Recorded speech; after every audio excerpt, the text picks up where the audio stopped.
Olá a todas as pessoas que estão nos assistindo. Estamos iniciando mais um Ponto a Ponto, direto do 9º CONES PB, e hoje recebendo a nossa querida Sandra Borba. Sandra, seja muito bem-vinda ao Ponto a Ponto. Muito obrigada pelo convite e saudamos a todos com muita alegria em estarmos aqui participando. Que maravilha.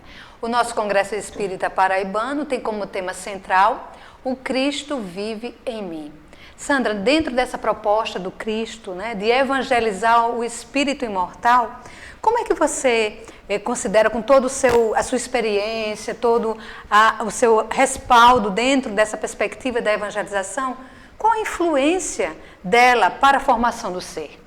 Olha, o processo reencarnatório, conforme a doutrina espírita nos esclarece, tem uma finalidade. A finalidade é o progresso de cada um de nós enquanto espírito imortal.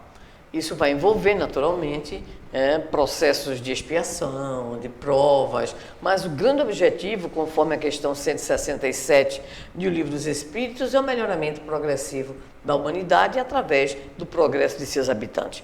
Então, se nós ingressamos, também como nos diz a doutrina espírita, na vida corpórea para nos melhorarmos, para progredirmos, para encontrarmos a harmonização com a lei divina natural, que é o caminho da nossa felicidade, né? Então nós temos que desenvolver esse processo educacional em nós. Esse processo educacional, que denominamos entre nós educação moral, evangelização, né? Enfim, qualquer que seja o termo, tem como finalidade nos proporcionar o autoencontro inicialmente, o autoconhecimento, a chave do progresso individual, para que a partir daí nós possamos desenvolver todo um programa de quê? De formação moral em nós mesmos, com a ajuda, obviamente, de pais, de mestres e de todos aqueles que de alguma forma podem nos ajudar nesse processo.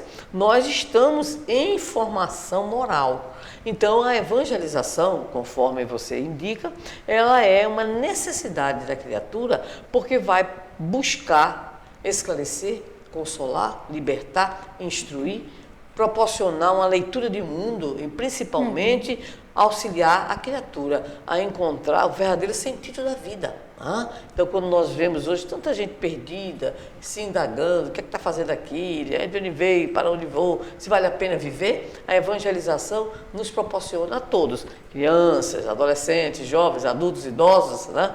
Essa visão de mundo que vai nos mostrar a grande finalidade da nossa existência. Então, a evangelização se torna primordial nesse processo de aquisição de conhecimentos, de valores, de desejo de viver essa mesma mensagem, e isso tudo é que vai nos possibilitar a formação de pessoas melhores e vai ajudar na construção de uma sociedade melhor, mais justa. Nós sabemos hoje, Sandra, que as crianças têm muitos atrativos, né? As mídias sociais, hoje as crianças estão com celular, acho que recém-nascidos já, né? Já estão ali paralisados na frente das TVs ou dos tablets, dos telefones. E aí, às vezes, fica difícil, quando a criança chega a uma certa idade, para alguns pais, de levar as crianças. E aí tem aquela pergunta, e aí, eu devo levar a criança mesmo ela não querendo ir? Olha, isso é tão relativo, né?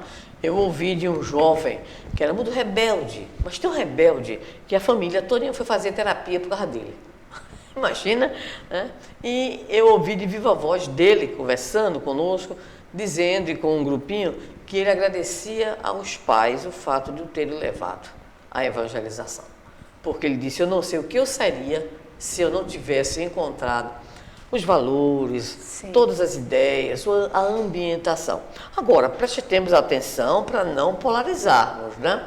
É preciso aprender a atrair a criança. Perfeito. É preciso que nós utilizemos, inclusive hoje no trabalho da evangelização, nós já temos um grande avanço nesse sentido, né? Que é exatamente o de criar a ambientação, que é muito mais do que um ambiente, sim, atrativa para as nossas crianças, adolescentes e jovens. Agora, por outro lado, cabe à família também fazer a regulagem sob o ponto de vista do acesso da criança aos diversos instrumentos da mídia, porque inclusive o próprio posicionamento médico, né, de estudiosos de comportamento e de tudo aquilo que essa viciação, porque é uma viciação, né? Que a criança muitas vezes ela não consegue se libertar ali do tablet, ali Sim. do celular. Então é preciso também que nós tenhamos essa compreensão dos limites, para não jogarmos também toda a responsabilidade nos evangelizadores na casa espírita.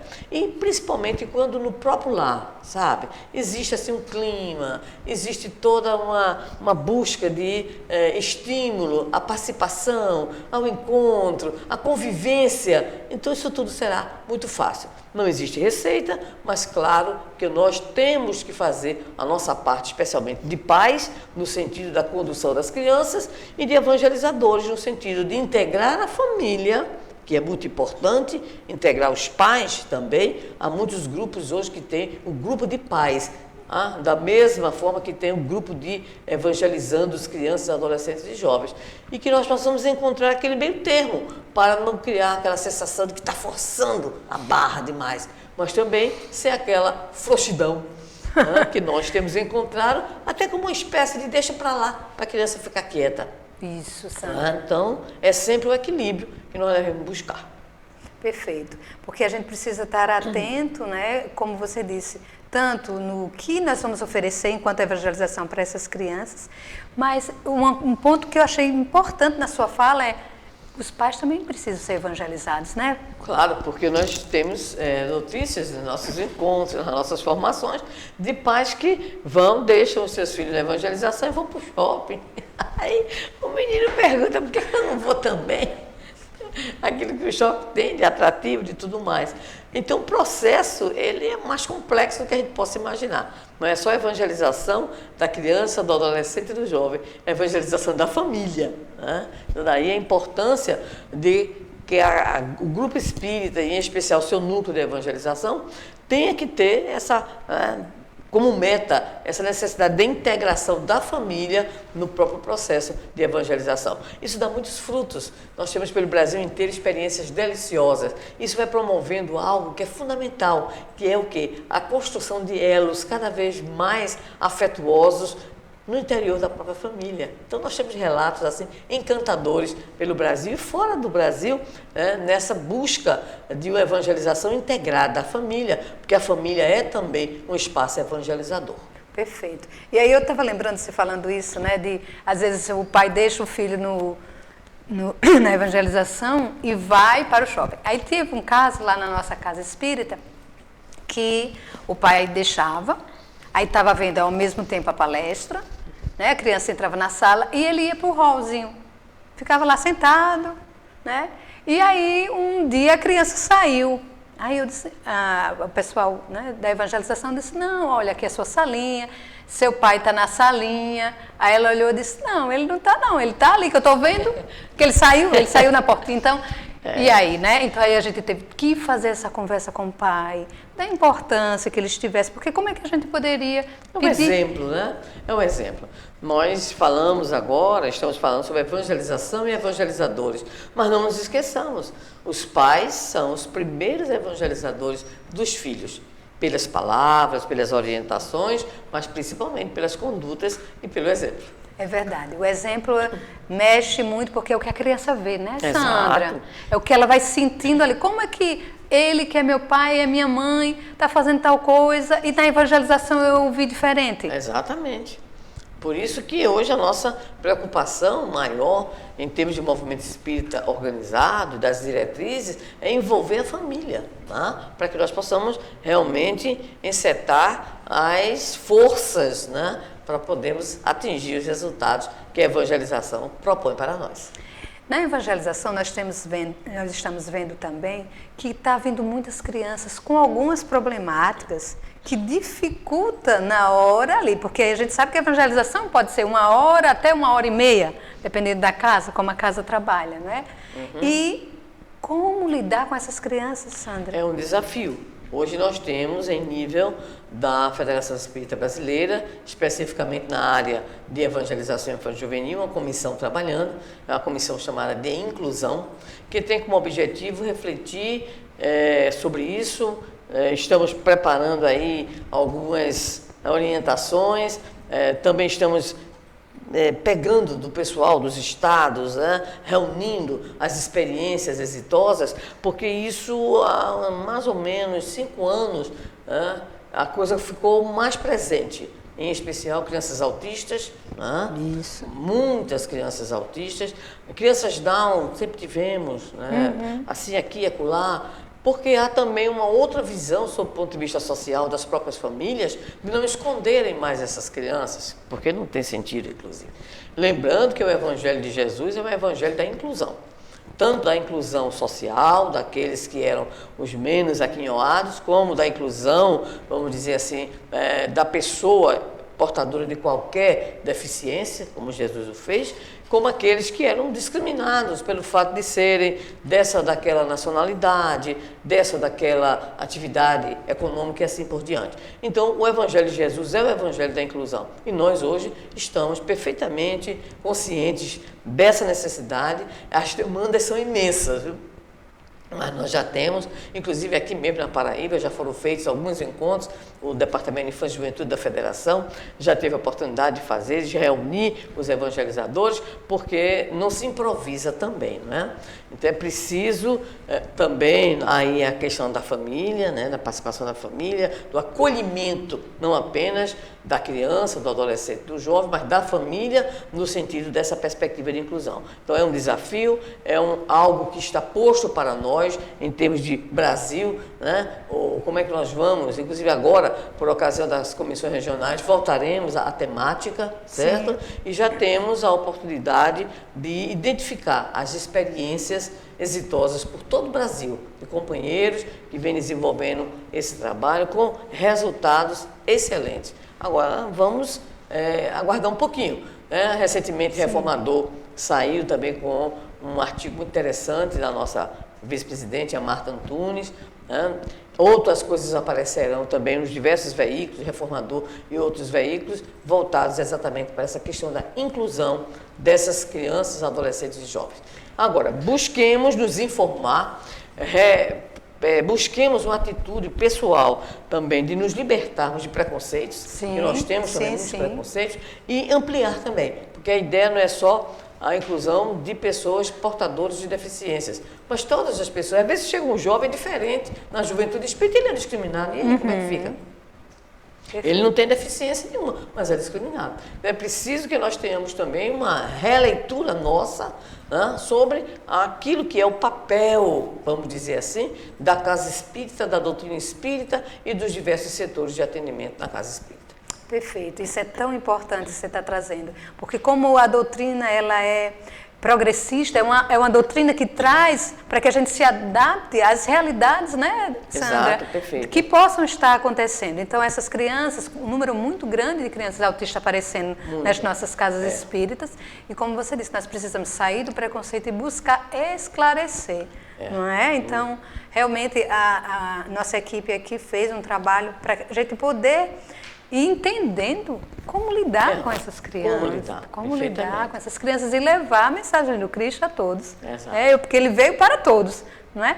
Tocando nesse ponto também, que eu acho que é bem interessante, hoje nós temos, Sandra, uma nova formatação de famílias, ou seja, tem famílias de todos os formatos.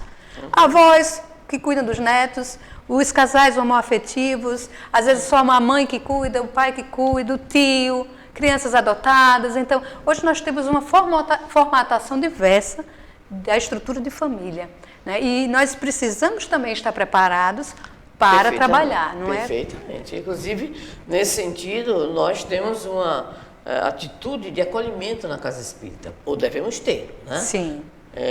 E isso, para nós, significa estarmos respondendo no campo da atividade, no campo da prática, aquilo que o Evangelho também nos recomenda, né? Então, nós temos que ter esse olhar, que é um olhar de inclusão, esse olhar de acolhimento, né? Para que aí a gente possa realmente entender, respeitar, né? E, em especial, junto a essas crianças, adolescentes e jovens, apoiar nesse processo de formação, de educação do espírito imortal. Maravilha. Outra coisa que a gente precisa ir entendendo, por exemplo, uma pessoa recebeu, eu estava até ouvindo a sua palestra ontem, você fazendo a diferença entre convite e chamado, né? Então, como o Cristo nos toca às vezes para o trabalho com evangelização. E aí, o que é que eu preciso fazer para atender esse chamado? Manuel faz um comentário muito interessante em uma de suas obras da coleção Fonte Viva, em que ele diz assim: quando Jesus toca o coração do homem, né, manda-o a evangelizar os seus irmãos com a própria vida. Então, na verdade, quando nós nos sentimos tocados pela mensagem do Evangelho, Jesus também utiliza essa condição nossa para o trabalho de multiplicação. Né? Recordando também a Paulo, que dizia: sois as cartas vivas do Cristo. Então, nós também somos cartas vivas do Cristo, mesmo nas nossas dificuldades, não é isso? Então, o que ocorre é que nós somos chamados, né, por Jesus para diversas tarefas. E o trabalho da evangelização é uma tarefa importantíssima na casa espírita. É uma tarefa primordial, porque é um trabalho de prevenção. Né? Então, muitas vezes há vamos dizer assim, uma visão de que certa tarefa é mais importante do que outra, mas entendemos, a partir da fala dos espíritos, que a tarefa da evangelização é tarefa básica, primordial e de prevenção que a casa espírita desenvolve. É um investimento do futuro, é a preparação realmente de uma nova era para a humanidade. Né? Então, aquele que sente de alguma forma uma inclinação, que está sensibilizado, então pode e deve se tornar evangelizador. Né? Agora, não podemos ter uma ideia inocente, ingênua, superficial, de que basta isso. Porque a tarefa ela é complexa. Então, a boa vontade, eu gosto de criança, sim, e a partir daí, o que é que vai acontecer? A boa vontade deve ser o ponto de partida para a preparação. Então, todo aquele que vai desenvolver a tarefa da evangelização necessita da formação inicial, da formação continuada, e entre nós não existe evangelizador nota 10, só Jesus. Cada turma é uma turma, cada criança é uma criança. Então, nós estamos em permanente processo de melhoria das nossas práticas, conforme Guilherme Ribeiro, Bezerra de Menezes, Joana de Ângeles, através de Divaldo, de Chico, de outros médios, que sempre nos trouxeram mensagens nos incentivando aos evangelizadores a buscarmos o quê? O nosso aprimoramento pedagógico. A nossa busca de conteúdos na área pedagógica. A Joana, por exemplo, nos fala da necessidade de conhecer psicologia, currículo, didática. Né?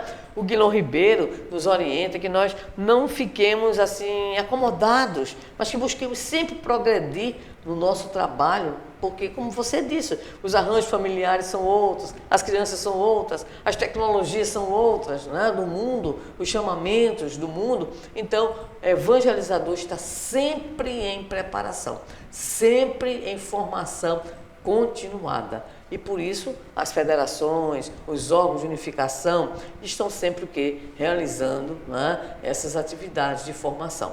A Federação Espírita Brasileira tem um curso online, né, um curso básico online. Então, as inscrições são abertas. Vejam como a demanda é séria. Da última vez que nós abrimos isso, muitas vagas. Em menos de um dia, metade, um expediente. Esgotou tudo. A demanda é muito grande. Mas este é o objetivo. É que o evangelizador é alguém que se evangeliza, em primeiro lugar.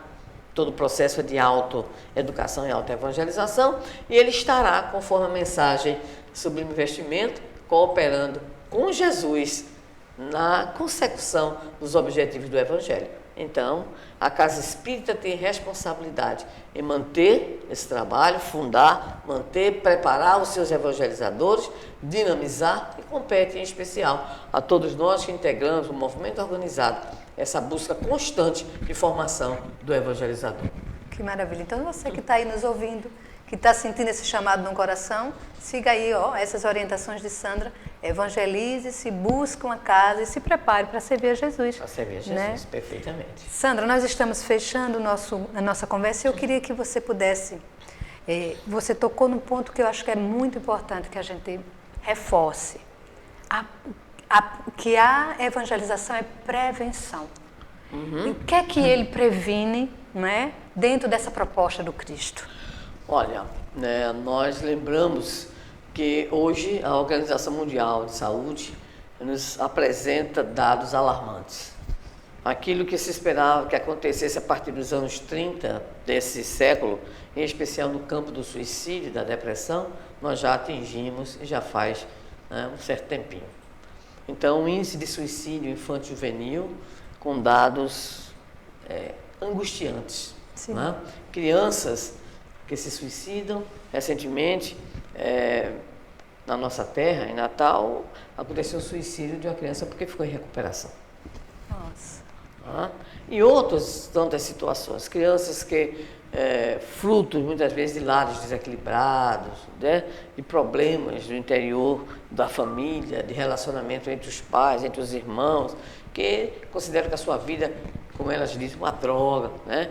Que dizem que querem se matar, que preferem morrer. Então, quando nós falamos da prevenção, nós nos lembramos de uma questão do Livro dos Espíritos, em que o Espírito de Verdade nos diz que quanto mais nós caminhamos sob o ponto de vista da aquisição de conhecimentos e de significados para a nossa vida, da verdadeira razão de estarmos aqui na Terra, menos valor nós damos às coisas materiais.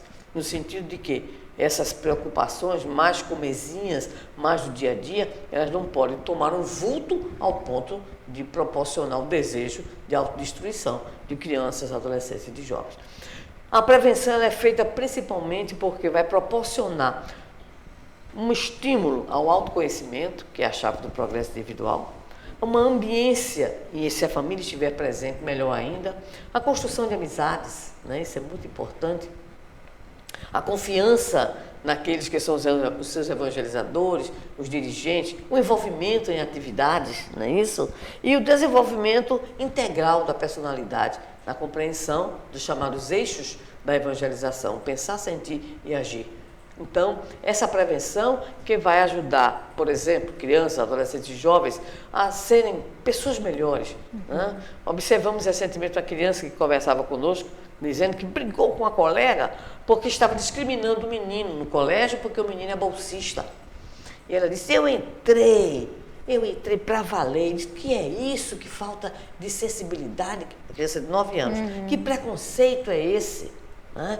O que é que tem que o colega é bolsista só porque você tem dinheiro e ele não tem? E aqui eu conversei, achei o máximo, né? Ela colocando. Crianças que sabem lidar, por exemplo, com a desencarnação de parentes, né? De pessoas a ela vinculadas. Crianças que já conseguem nutrir todo aquele desejo de fraternidade.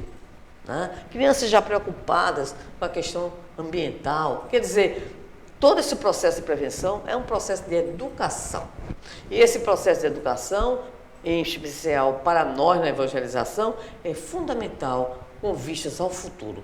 Né? Então, o protagonismo da criança, do adolescente, do jovem, a integração no movimento, que deve ser cada vez mais educativo. Sim. Né? Isso vai, vamos dizer assim, proporcionar um desenvolvimento saudável. E o que nós queremos, adultos saudáveis. Aí nós temos aos milhares, talvez alguns milhões de desequilibrados no mundo inteiro.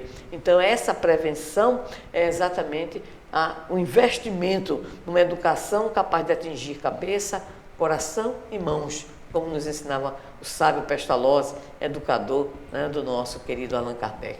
E como nos diz os Espíritos, nós não temos, fora da educação, nós não temos condição. Porque só a reforma da educação, só a educação em especial moral, porque a intelectual ela vai seguindo a sua trajetória normal. Mas sem essa educação que possa proporcionar à criatura respostas, uma mundividência diferente, um sentido para a vida e principalmente esse sentimento de fraternidade, de amorosidade e de responsabilidade, sem isso nós estamos caminhando para um grande suicídio coletivo. E a doutrina espírita veio para destruir o materialismo, que é a única coisa que ele veio destruir. Destruir o materialismo e fundar realmente, com esses princípios, uma nova era para a humanidade. Que maravilha, Sandra. Gratidão pela sua participação, sempre querida por nós aqui. Viu? Alegria. Voltar para a Paraíba, para mim, é um presente. Oh, que coisa boa. Você nos enche de esperanças, realmente, porque através da evangelização, da união das famílias, nós teremos realmente um mundo melhor. Não é isso, Sandrinha? É isso aí.